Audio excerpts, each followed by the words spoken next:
says, "Wala ta'kulu ambalakum bainakum bil batil."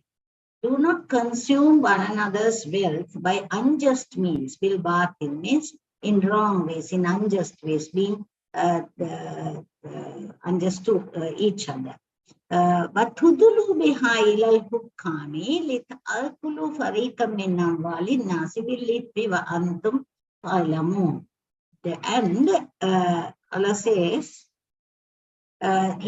says, do not offer it as bribes, right? That is, do not eat your, consume your wealth by unjust means, and don't offer it as bribes to the officials in order to consume part of other people's wealth illicitly, while you know that you know. So this is a very, very important thing. A lot of Muslims have forgotten this, especially in Sri Lanka. We have come to a situation where we decide, okay, you can't do anything without giving bribes, which is wrong, right? If whatever is going to happen will happen if we do the right thing. So we have to know what to do, when, how, and things like that. So we'll take one by one. There are two things in here. One is wala ta'kulu ambalakum bainakum bil batil. So between you two, or even your own wealth, do not consume it with unjust means, that is in the wrong way. So when you say your wealth, when you're consuming it, money is a beautiful thing. Money is a rizq Allah gives. Money is a barakat, it's a rahmat, it's not a dirty thing, right? Some people think in Islam it's dirty, and there's a fabricated hadith which says that Rasul sallallahu alaihi wasallam wanted to stay poor and wanted to die as poor. No, he did not say that. Actually, his hadith, his duas, if you look at them, what he wanted to wanted from Allah was to be self-sustaining, not to extend the hand to anybody, not to be dependent on anybody, always be having enough, always be contented. That is what he asked, and he taught us many du'as for that.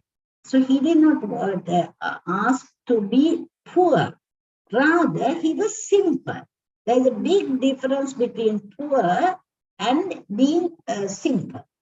Being poor means you don't have enough for your day-to-day expenditure, not enough to eat and drink, not enough to dress, not enough to look after the children, no place to stay, or some need, right, where you will have to depend on other people, you'll have to ask from other people, you'll extend your hands to other people, and you suffer because of that. Now that is being poor. Whereas being simple is whatever you have, however much you have, you live the simplest possible. We know that Rasul sallallahu alaihi wasallam could have lived like kings. We know the famous hadith where Umar came into Rasul sallallahu alaihi wasallam room one day. Rasulullah was lying down, and when he got up and sat when Umar came, there were markings of the mat that he was lying down.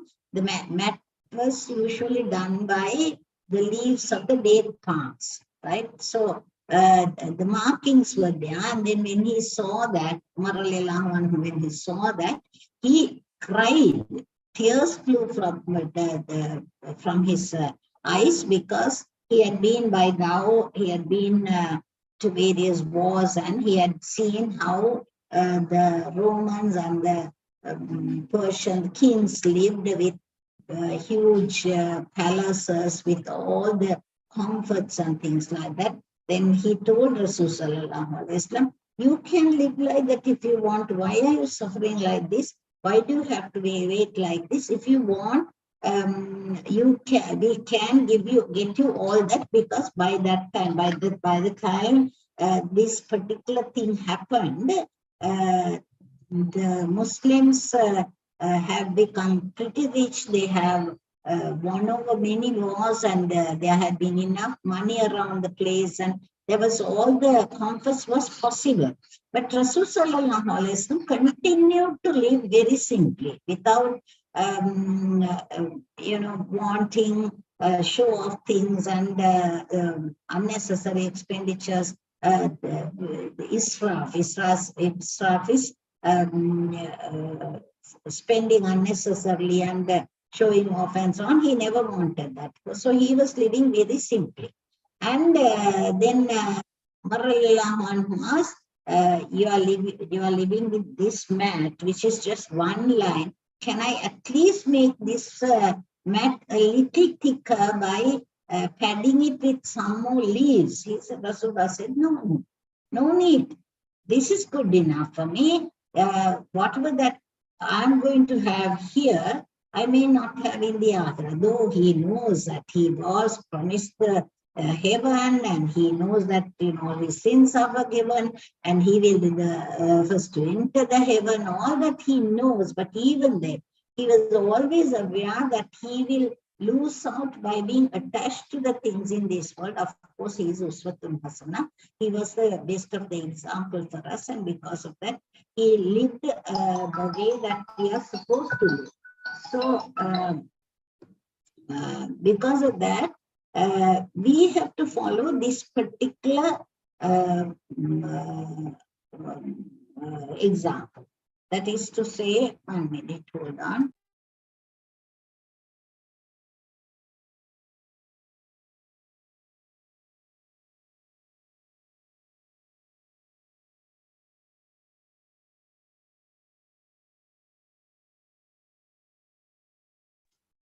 Right. So that is what he was. He was simple.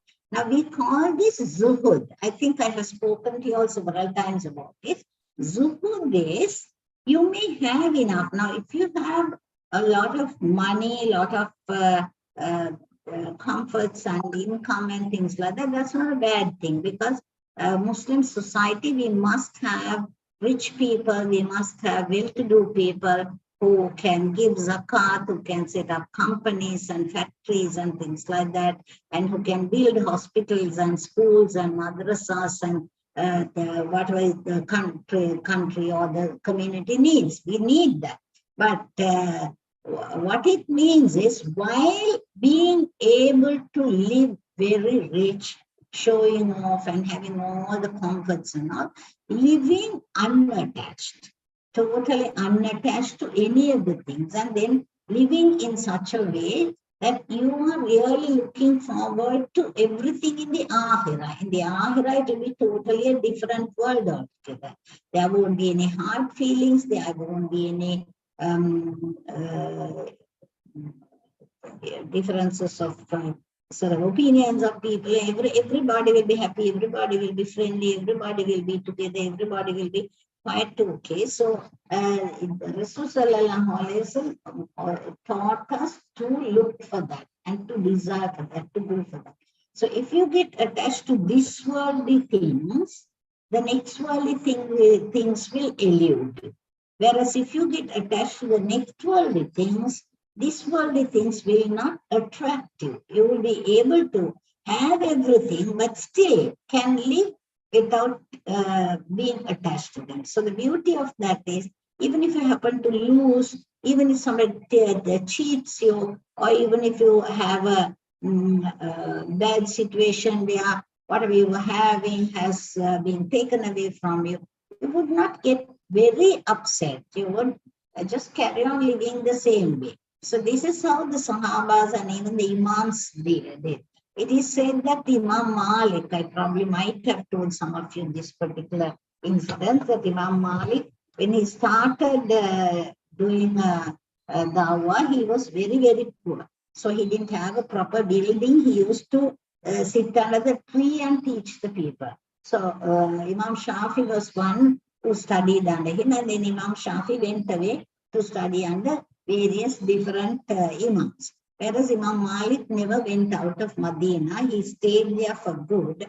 And it is said Imam Malik said that this is where Rasul Sallallahu Alaihi Wasallam lived, and because of that, I will not want to step out of this Medina, and he stayed there for good. And he would not even ride a horse or a donkey or a camel, because he said this earth is where Rasul Sallallahu Alaihi Wasallam walked, and I don't want to be uppish about, being on an animal even, so humble and so simple. And then he was very poor in the beginning, but later on he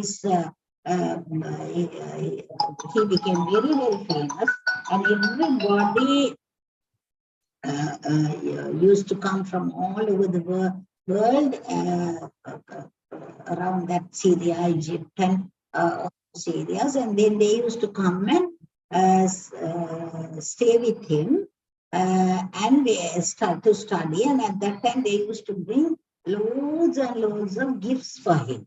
So by and by, he became very rich, and he started doing business also. In that also, he had very, very, very successful business. He used to help all the people, every single person who used to come to his bayah. When you say the ones who come to his classes are not like what we are doing here, that is, he taught imams. The imams would come and study under him, and then they themselves will become teachers for other imams. So when they come, he would look into every single person's need, and he will, 1 minute, hold on. Oh, Kumara.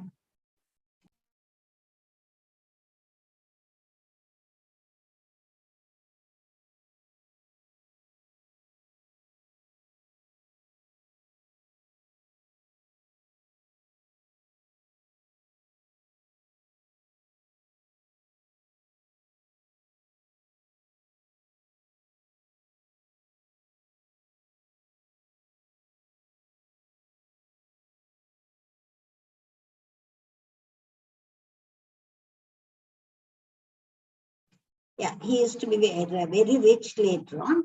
But when Imam Shafi came back, I don't know how true this story is, but this story is very well known story. So Imam Shafi came back. He had already sort of put up big buildings, and the students were all studying in the nice classrooms and so on. And then it is said that even in the halls of these places, there had been boxes and boxes and that big trunk-like thing that those days they used to do it. And they were full of gifts that had been brought to him, very expensive dresses and jewelry and things like that. So he used to have all of them. So he also used to dress with very expensive clothes. So when Imam Shafi came back, and then when he saw him, he was pretty surprised and a bit disappointed also. So he asked him, you too, I mean, you also have become, and he used to teach about Zuhud. So you too have sort of fallen prey to these worldly things. Then it is said that Imam Malik opened his cloak like this, which was an expensive cloak. He opened the cloak like this and showed to see the very, very old one that patched up and so on. Dress was inside. So he said, I always wear my old clothes inside, though I wear like this because people from all over come to see me. And then I'm giving the knowledge, and therefore people, when they come from various areas, they should have respect for me. Now, if I appear in front of them in torn clothes or dirty clothes or, old clothes, it will not do good for their knowledge. But I wear this because there is a certain level of decorum you have to maintain when you're giving knowledge. But I don't want to forget my actual status. My actual status is what I am wearing inside, right? So this is how we should. That's why Ali Radiallahu Anhu used to say that Zuhud is not having much, not having much. It's not having much, not being poor. Rather, having everything and still not allowing them to overtake you. Rather, you just live like, like a traveler. right? They always say this story that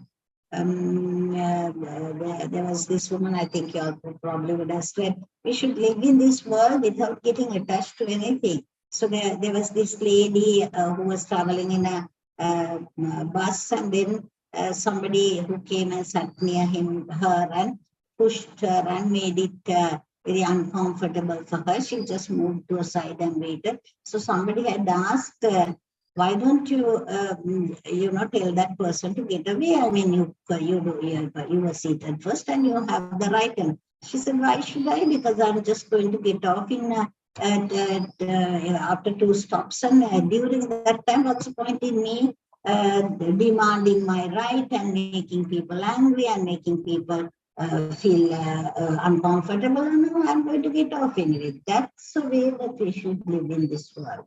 We're going to get off soon. We don't know when it is. It may be 30, 40 years, right? Even if you are, say, now in your 60s, say maybe you'll live up to 100, inshallah. So it may be another 30, 40 years back. In the long run, that 30, 40 years will go like that. Now, even at 60, you look back at your life and you think, my God, where did all my life go?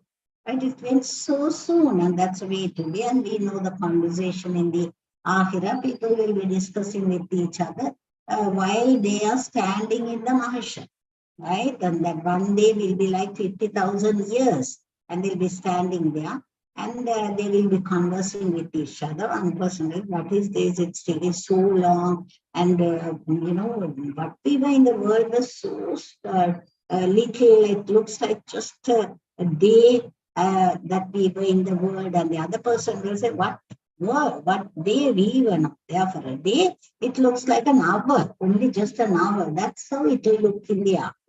So during this life, now our whole concentration must be how to get to the best in the next, how to achieve the best in the next one. That is what our concentration should be. For that, being attached to things here, money, fame, name, and status, and certain requirements being fulfilled and things like that, will only make you get preoccupied with this world, and the next world you might lose. That is what we have to be very careful about money. I'm talking about about your money. So it is not wrong for you to be rich. The richer you are, the more likely that you can do better amals. You can do sadaqah, zakat, you can give jobs to other people, you can help people in need, and you can live without being a burden to the community. You don't have to extend your hands to somebody else. You can be self-sufficient. All that is the goodness of it. But the moment it becomes a source of greed and rivalry and competition between people, then it becomes totally a different. You want to collect more and more and more and more. And then the more you collect, the more you want. It will never be enough. Like Rasulullah said, if the human being's greed is so bad that a person who doesn't have anything, even if he gets one mountain, one kirat of gold coins, one mountain of gold coins, he will never be like, this is wonderful, that's enough for me, and so on. But rather he would wonder, where can I get the next mountain of gold? That is what most people do. But we have to recognize that. Of course, you have to attain a certain amount of comfort, self sustenance, or contentment in what you have on one side. On the other side, it should be enough, like for you, your family, your children, it should be enough. Rasulullah very clearly said that you have to keep your children, your inheritors, all comfortable. So that's why we are not allowed to give away all our things in charity. That is not allowed in Islam. But 1/3 or less only we are supposed to give, even at the time of our death. Though we know the charity when we are giving our properties away, charity will protect us from the hellfire, but still we are not allowed to give for more than 1/3. We are supposed to leave it for our inheritors, especially our spouse and the children, and if the parents are living, for them also. But having said that, we also must understand never to get attached to it. And when you get attached to money, then only everything goes wrong, everything goes haywire. That is, you start cheating and taking from other people unlawfully, you start backstabbing and start earning in wrong ways and so on. So if we can just give away unnecessary desires, unnecessary greed for things, you will live a very happy life. You may not have a lot, but you may even have a lot. For example, Uthman radiallahu anhu was one of the richest person in that community. But his life was very, very, very happy because Rasulullah told him that he even if he doesn't give it even one more dinar or dirham, once when he gave 1,000 camels for a war, Rasulullah said, even if you don't give anything, you will definitely enter the heaven. And also Rasulullah gave 2 of his daughters, one after the other, Ruqayya and Kulthum. And when both of them died, one after the other, Rasulullah said, if I had another daughter, I would have given it to him. So he was a good person, he was well respected, and he lived a beautiful life in spite of the fact that he was one of the richest person. So Sahabas have shown us various ways. Now, if all the Sahabas had been totally poor and always in need and patient and asking Allah for patience and so on, then we can assume that being poor is the good thing. No. If all of us are poor, how can a community survive? How can people who are poorer than us can survive? So the systems that Islam had prescribed is very beautiful, right? Some people will be given extra wealth, but it will be a test. Every trial, blessing is but a trial in this life. Every trial is but a blessing in this life. So there will be trials then. And that's why I say, La ta'akulu amwalakum bainakum bil baatil. Be very careful what you do with your rizq, with your money, with your possessions, what you do with them. Do not be unjust in any way, either to yourself. How do you be unjust to yourself? By being greedy, avaricious, and not giving the zakat properly, and not looking after your kith and kin and the neighbors and the needy in the society. But you just keep on collecting and collecting and collecting. And then when you're dying, there is nothing you can do about it. It's just going to be left for the other people. So we have to balance it, We have to prepare for the akhirah, and therefore you give the sadaqah, look after other people, relations with friends and neighbors and so on. On the other side, you should live comfortably without having to extend your hand to somebody else. So this is, not to eat your food bil baatil. And also, وَتُدُلُوا بِهَا إِلَى الْحُكَّامِ. Don't give it to people who are in authority in order to eat the food, eat the properties of other people. Now, this is about the bribe. So, bribe can be sometimes that we do to get our things done. And in Sri Lanka, people keep saying that it has come to a situation that for anything and everything, you need to give the bride. If you go to the electricity department, if you want to get your to be sort of, even to check, you have to give a gift to the just a minute.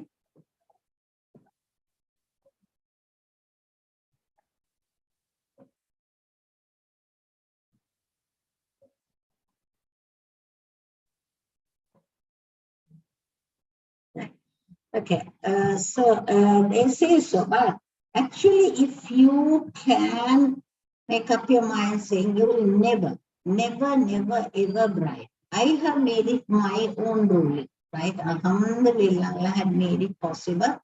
Allah will bring up ways. Sometimes, some of your things may get delayed, but that's Allah's will. Allah may test you to see whether you will wait or you will go and do the wrong thing. So this is where Allah says, whatever that comes to you is always good. But in case you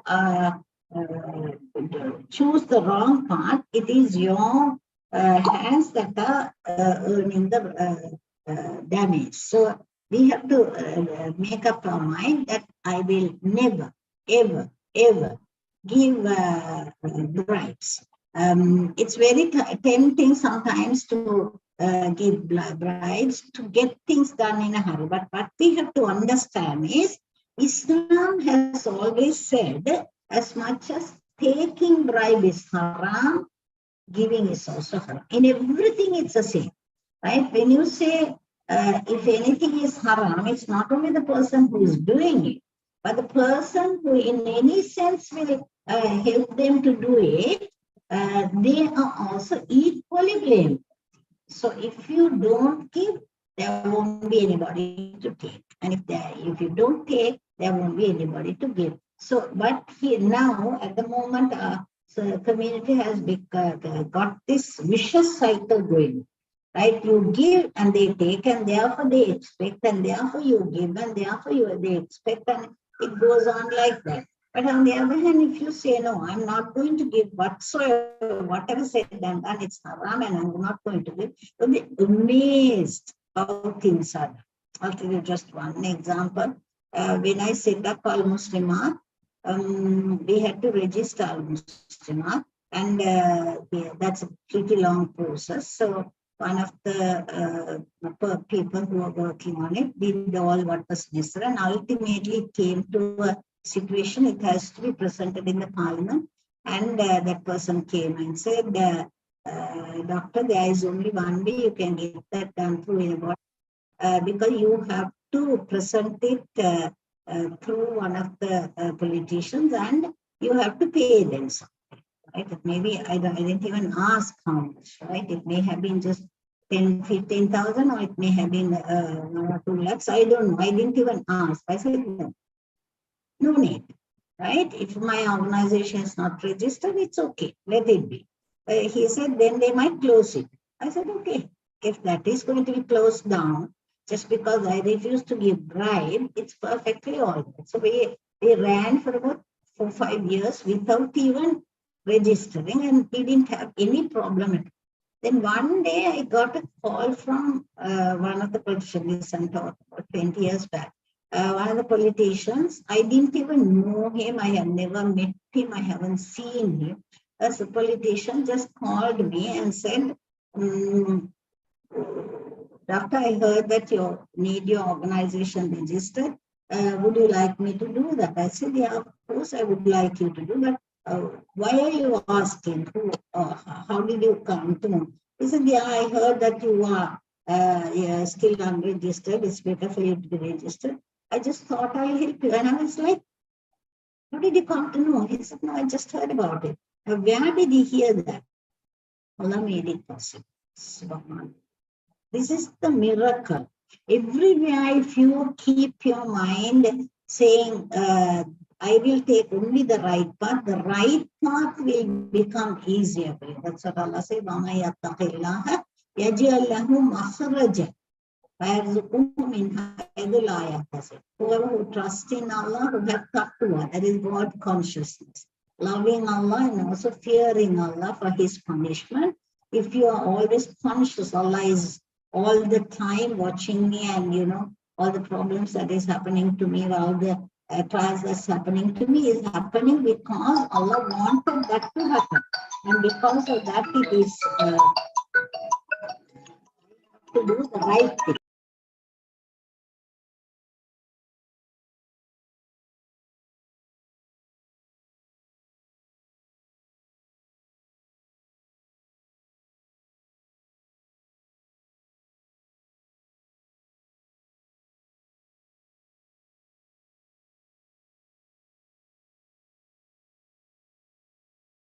So this is where the taqwa comes. Allah says in that Quranic verse, that is Surah Talaq, verse 2, verse 2, so in between it starts, وَمَنْ يَتَّقِ اللَّهَ. That is whoever who puts their trust or who have God consciousness or taqwa, Allah will find a way for them where they did not even dream how that is going to happen.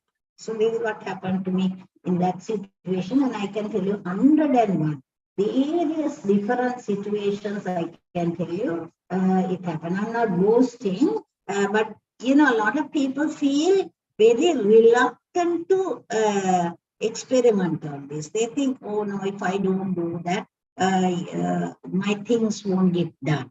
And if you think like that, it won't get done. That's as simple as that.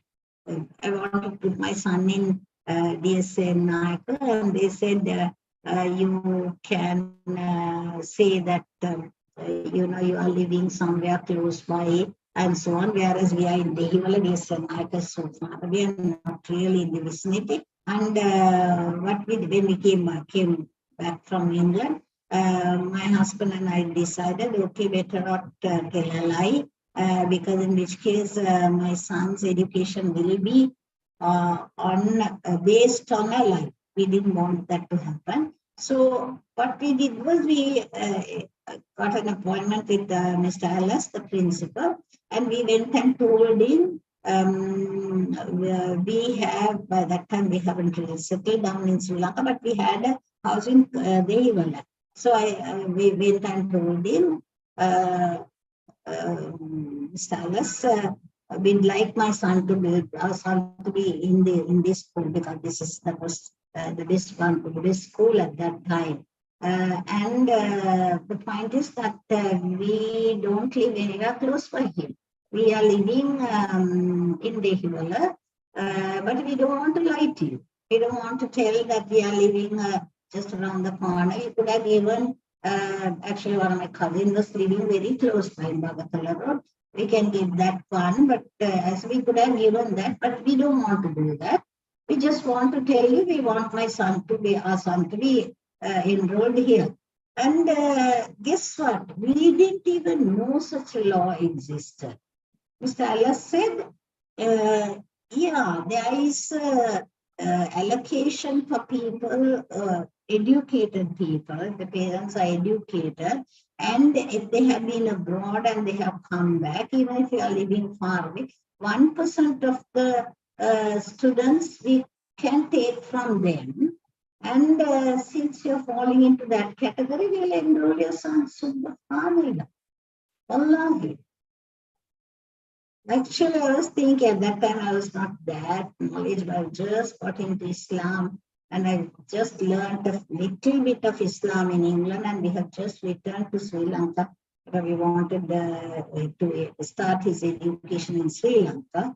Definitely Sri Lankan education is better, was better than what was in England. So we wanted him to educated here. So he said, yeah, no problem. And we just put our address as the Hill and place, and we were enrolled, subhanAllah. That's why Allah says, if you put your trust in Allah and do the right thing, Allah will find a way for you from a place you cannot even dream. We didn't know that rule. Nobody knew that rule. My husband and I just decided, let's go and tell him and see. After all, both of us are educated and highly professional qualifications and so on. we'll tell him and see. If he gives, it's fine. Otherwise, we'll look at other means. And Allah helped us. So this is just a huge example. I can tell you little examples with the to pay bills, or for any of those things. If you just say, okay, if the clerk is expecting some payment, and if you are going to keep, oh.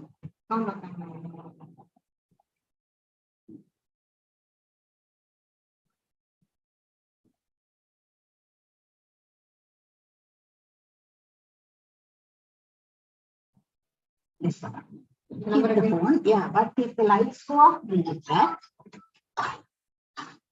So this is really in us, right? It has to be in us. It is said in English, that famous word. If you want to see a change happen in the community, the change must start with you.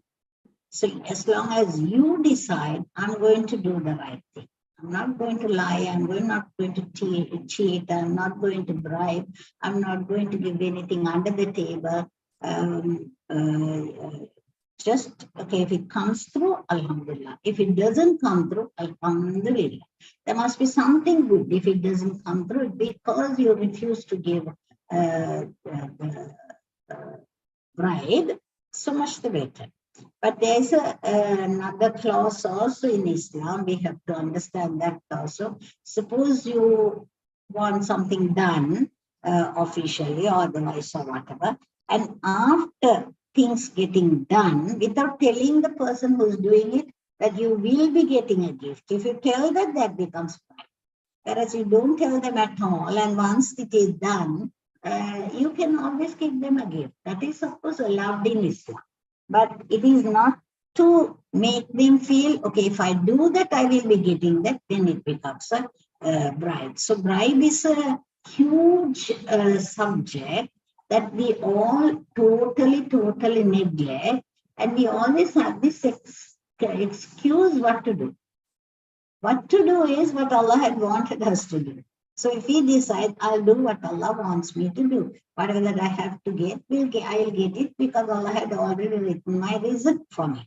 And because of that, I'll be getting it. If I don't get it, then that will be good for me. There must be something good for me. So you just let it be. When my house plan has to be passed, and lots and lots of things like that.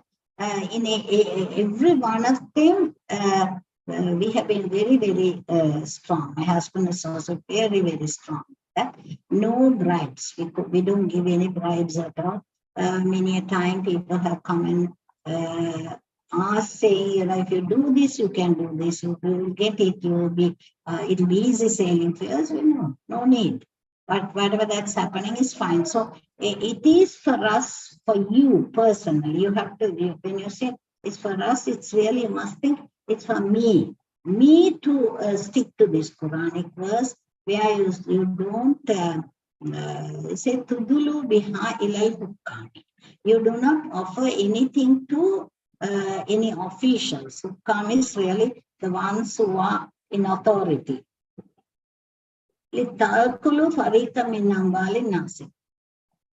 a way, it will be eating somebody else's part of somebody else's money or property or whatever. It can be even that it may not directly look like you are cheating somebody else, but you may be given preference because you give the bribe. Then the person who should have really got it would be pushed to the next place. Even that one is injustice. So we have to be very careful about it. And we have to always remember whatever we are doing in this world has a repercussion in the next world.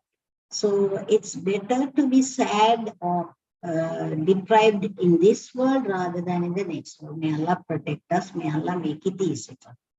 Right? So then Allah said, وَأَنْتُمْ تَعْلَمُونَ. You know, right? These are things Allah had told us. So there is nothing much for us to conjecture. We cannot give example. The common example is what to do. That's the way, right? Even Sri Lankans now see suddenly people have woken up.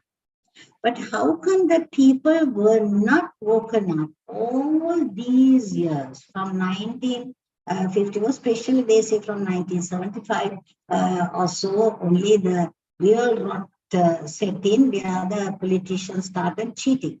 But if you have spoken to any of them, now we being Muslims, we could not really stand against them as strong as we should have, we could have, because there was a threat. So in Islam, it is allowed to protect yourself. You have to play down a little bit. But even then, we Muslims, many a time, we did speak up against the iniquities and all the injustice, and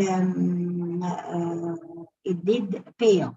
But if you look at the majority, now say, by what they are saying now, we realize the majority of the Sinhalese people, they knew what the government was doing against the Tamils. At least Tamils, it was a different thing. They were asking for division of the country. But against the Muslims, absolutely unjust. They knew that. But what was the excuse? They said, oh, that's the way it is. So what to do? Our country, our politicians, that's the way they'll always do. And therefore, it's okay. And they knew that the politicians were stealing and taking commission and taking bribes and taking preferences over the common man and everything they knew. But they always said, yeah, so what? What to do? Our country, our politician, they'll always steal. They'll always cheat. They'll always take us for a ride. And they waited like. They woke up only when the problems came to their own doorstep. Unless and until this lack of gas and lack of sugar and lack of electricity and all these things really reached their own doorstep, they were not going to get up. They would have continued to stay in slumber, right? So Alhamdulillah, Allah made everybody wake up, and now they are realizing. So it's us who were just saying it's okay. They knew all the injustice that had been done to the Muslims was injustice. They were injustice, but they kept quiet. Now it is affecting their own families, and now they have realized. Now that is one of the excuses that we say, that even Muslim, oh, everybody is doing that, no, so what? It's okay. Everybody is doing a wrong thing doesn't make you make an excuse for you, because in the Akhirah, Allah will say, okay, everybody was doing, you also go where everybody is going, and everybody will end up in hellfire. Should we end up in hellfire? May Allah forbid. So that's no excuse. Second excuse that we always say is what to do, right? What to do. If you don't do it, it won't happen. So that is not true. Now, when we say things like that, that's actually innovation. It's innovation, because we are saying we can't do anything. That clerk and that principal and that person, they only are just going to decide our fate, not Allah. So when you say whatever happens, what is going to happen is Allah's wish. If we are on the right path, Allah will help us, and therefore I'll be patient. That's it. And then if you are impatient, Allah will find a makhrajan for you. Right? There's a way for you to come out of your problems. Min haydu la yahtasib, from where you cannot even Jubair. Oh, Jubair. So we have to say, okay, we will be different. We can be different. We can be, because Muslims, the first thing that Allah wants us to do is, after the belief, Allah said, يَنْهَوْنَ عَنِ الْمُنْكَرِ وَيَأْمُرُونَ بِالْمَعْرُوفِ وَيَنْهَوْنَ عَنِ الْمُنْكَرِ. Right? That is, they enjoin on doing the right thing, the good thing, the good things that Allah has told us, and يَنْهَوْنَ عَنِ الْمُنْكَرِ, and preventing and stopping the bad things, the wrong things, the haram things, which Allah doesn't like. So those two qualities are the qualities of the Muflihun. Right? Surah Al Imran, 110 Allah says, "Al-takum minkum ummatun yad'una ila al-khayri wa ya'muruna bil ma'ruf wa yanhauna 'anil munkar wa ulaika humul muflihun." They are the ones who are successful. They will be successful in this world and they will be successful in the next world. So, who are the ones who keep calling people to do the right thing, who enjoin for people to do the right thing, make it easy for them and insist on them doing the right thing and preventing them from doing the wrong thing. So it is up to us to do the right thing always. So don't go along the tide. Rasulullah did say a time will come that strictly adhering to Islam will be like holding the red hot coal in your. It will be so very difficult because everybody else will be doing the wrong thing and you will find it very difficult to do the right thing. Then Sahabas asked, what should we do at that time? Rasulullah said, strictly adhere to what is the right thing, and in case you can't live amongst them, go away to the jungle and then eat out the tree barks even. What he meant was, even if you don't have enough to eat even, don't worry about it, go away from them and live alone. Live alone. But before running away, we should see whether we can change, right? And we should know, oh Lord, give me the courage to change what I can. So we should have the courage. Lots of times we'll be amazed about things that you can do.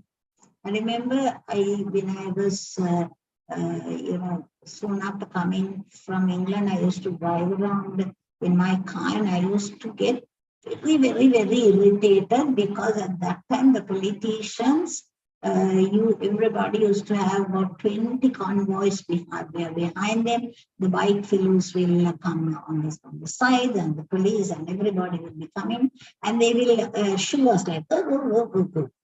I used to get very angry. Why are these people, treating us like illiterate, uneducated or unwanted people? Whereas what's the difference between them and me? And one day I really got pissed off. We were driving down south, right? We used to go and spend with our children in down south in a hotel. Or wherever, and then we were driving down, and then this convoy came, some politician, and they were like, show it, like, go, and then people had to get to a side and wait till they all went and all like a fucking mad. So my husband was driving, I was telling him, this is absurd, this is nonsense. He also said, yeah, what is this fellow? As if he is running away, hurrying up to do some huge service to the people or something. And then when we went to the hotel, we went to Hotel Eden, and then we went in to see that politician was there for a holiday like us. So why should he rush and go, making us stop on the way and wait for them to pass? And I got at that time nobody speaks about it. So that day I wrote a letter. Those days I used to write loads of letters to the editor. Nowadays it's useless because nobody reads them. Because now we write in the internet only. So I used to write. So I wrote a letter to the editor saying, why are we tolerating these? Who are these people? And I quoted the same thing, that this politician showed us to the right, and then when I went there, he is also there just for the holidays. So what's the hurry? He could have driven behind us, or he could have politely asked us to let them go. We would have allowed. But like we were, second-class citizen to be pushed right, and then I wrote it, and then I sent it from there in the hotel itself. I sent it there. I sent it on email, and then the very next day, early morning, it was published.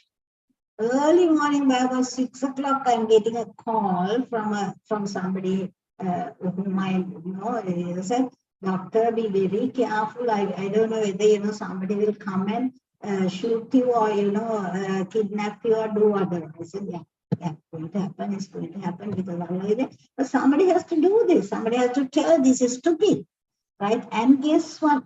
Subhanallah, not that anybody came to take me or anything. MashaAllah, following that, though a lot of people were very scared from me. They said, you know, you don't know what will happen because that time politicians were very, very vindictive, not the Gotab's time, it was before that. So vindictive and then, you know, can be very revengeful. But amazingly, second day, third day, fourth day, very many people wrote the same thing again and again and again. And Alhamdulillah, that practice stopped. Now we don't see that. I don't know how many of you lived at that time. That's about 25, 30 years back. That where you can't go on the road when the politicians come, you have to get closer. And some the fellows on the bike who probably have not even got through the grade 3 or something like that, and the shooing us away, and you get really mad about it. But I feel happy I wrote about it. Of course, I was warned by my friends and people who wished good for me.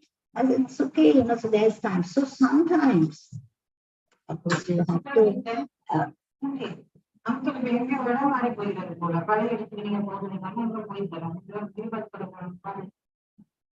Kelaniaka.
Okay, I have to go now. Right. Okay, we'll stop there.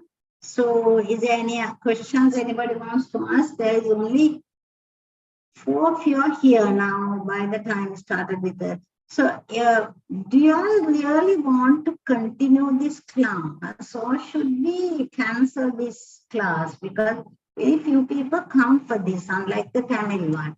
I asked last time also, shall we cancel this Thursday class? What do you all think? The one who are attending the class. So Shakira is my girl. Alaikum assalam. Avan ni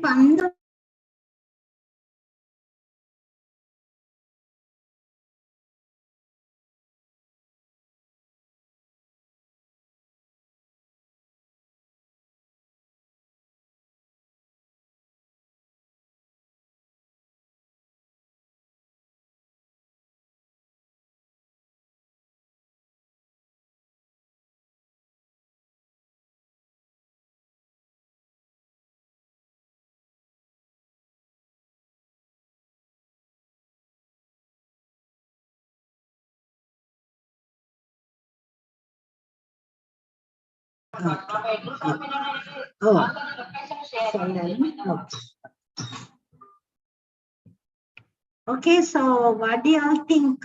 Should we cancel this class? Rukshana, Shamima, I found somebody's name, Namat. Are y'all keen on this class, or shall we stop this class? Let's continue. Sorry? Let's continue. Yeah, but then, hardly anybody is coming, and I don't know how many of you are actually following it even. Otherwise, you all can come for the Tamil Bayan. Tamil Bayan is on Monday afternoon, 4:30. Right, and it's... I have joined only today. Right. Who is that? What's your name? Nihmat. Okay. So, what do you feel? Anything that's easy, miss. It's okay. Even I can understand Tamil. Oh. So I'm fine with it. Number again normal SMS ekata. Etanta call karna. Right? Yeah. What were you saying? Sorry, I have to cancel this. I'm okay with anything, miss. I can understand Tamil, so it's fine. Okay, that's okay. Then Shamima, somebody else also. So Rukshana, Faiz. There used to be some other people who used to come, but maybe, this is not really what they want. So maybe, that's why they are not coming. But somebody said don't stop it, because though we don't come for the class, we always get hold of the recording and then listen to it. That may be so, but I'm not sure whether that's really the case. For the others. And I will ask in the group, the Shakira, like I told you last time, will ask in this group. We'll cancel this class. Yeah. Yes, if happen, yaar respond pandranga and paartittu. Yeah, Rukshana, you want to say? Sorry, auntie. Rukshana, you want to say something? Yeah, like even if it's a Tamil one, that's okay. I'll join the Tamil one then. That's not a problem, auntie then. Okay, so that's actually people wanted these people who could not understand Tamil. Okay. Auntie. Yeah. Yeah.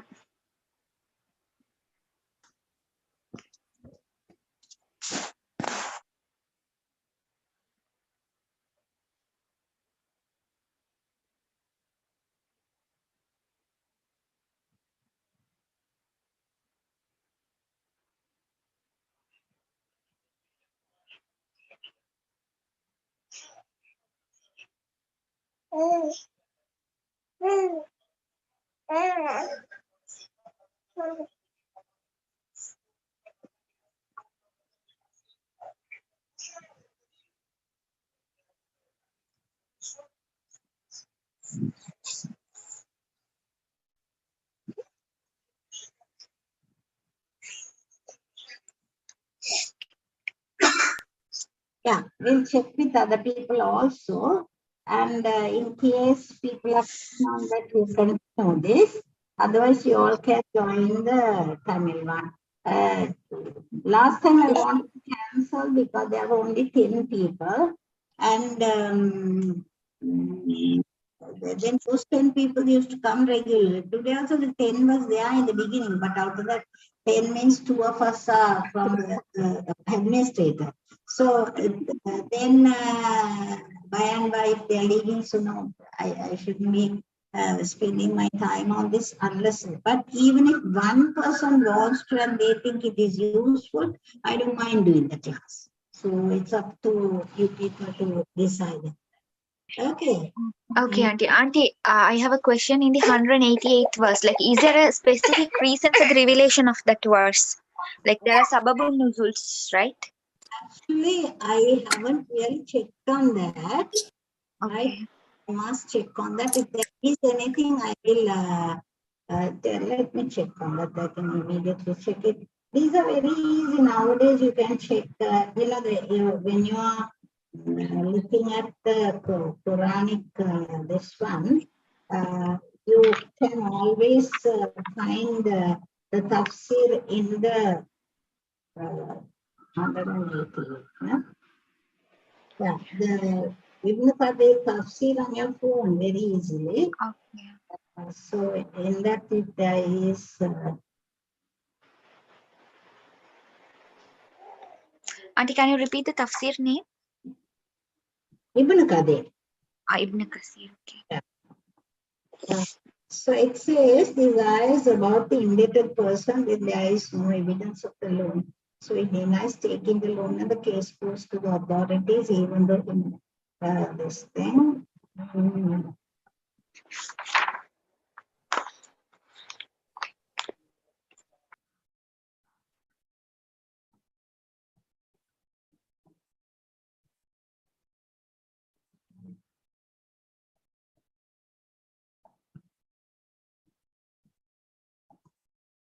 No, there is no sababun nuzul given in this, right? It just gives some extra Quranic verses and hadith and all. Say, the judges ruling that they are dealing with the other side, right?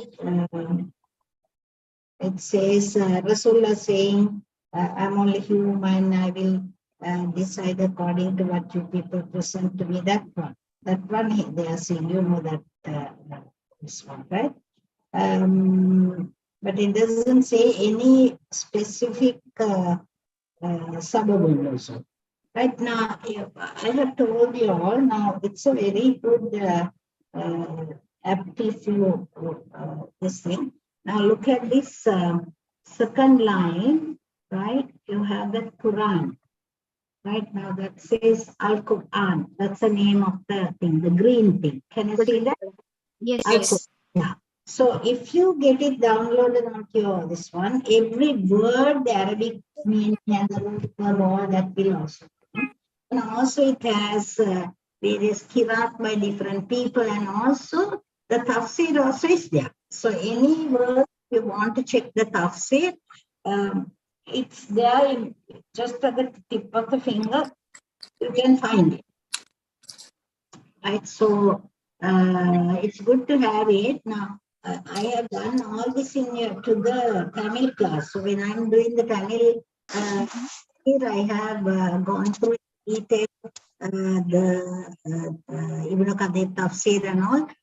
If there was any Sababun Nuzul, I would have remembered. I didn't remember it, and obviously they don't mention. At least this one doesn't mention. Ibn Qadir, Imam Ibn Qadir doesn't mention, right? And Auntie, for like all the verses, they aren't sababun nuzuls, right? Only for certain verses. Yeah, some people say very few, right? Some people say it could be like sometimes they connect it to something and all. But to say whether it is Sababun Nuzul, there are rules and regulations now. So there is a book called Sababun Nuzul. It's beautiful, right? For whatever the verses, they give all the Sababun Nuzul. This one, that there are some difference of opinion about some of the verses, but it's very interesting to read that. So this Who is one, the author of that book, Auntie? correct? Who is the author of that book? I can't remember. Just search in the I'll Google. Go and search for Solomon Musical, and you may have various books, but they will tell which one is famous and popular. And some of the early imams like Imam Suyuti or something like that will be there, and then you can easily find that. I have found it online and I have read it. Right? Okay. You don't I'll just always, try to find it. Yeah. it's very interesting. Okay. And also, for some, like we don't have like sababun nuzuls for all the ayahs, but for certain ayahs, can there be 2 or 3 reasons? Can there be more than one reason for the revelation? Right? One ayah could have been revealed in 2 different situations, or one that is when there are 2 sabab, right? At that time and this time. So then those will come in hadith. So the Ibn Qadir will mention both of them, and then he will say both are correct and both are happened and things like that. Right? It could be like that, inshallah. Wa alaikum assalam. Found it?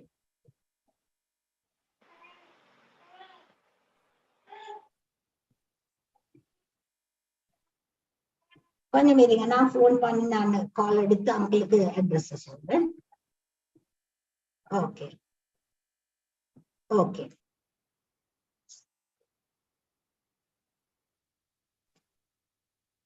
okay, okay, okay, right. I have to go. I'm in a hurry to go.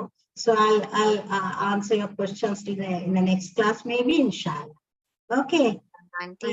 Yes, ma'am. இன்ஷால்லா அப்ப anti நான் குரூப்ல கேக்குறேன் யார் யாருக்கு வேணும்னு தப்சீர் இது இல்லாட்டி நாங்க கேன்சல் பண்ணுவோம் அப்ப கேட்டு பாருங்க.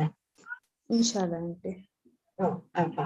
Okay, subhanakallahumma wa bihamdika ashhadu an la ilaha illa anta astaghfiruka wa atubu ilayk.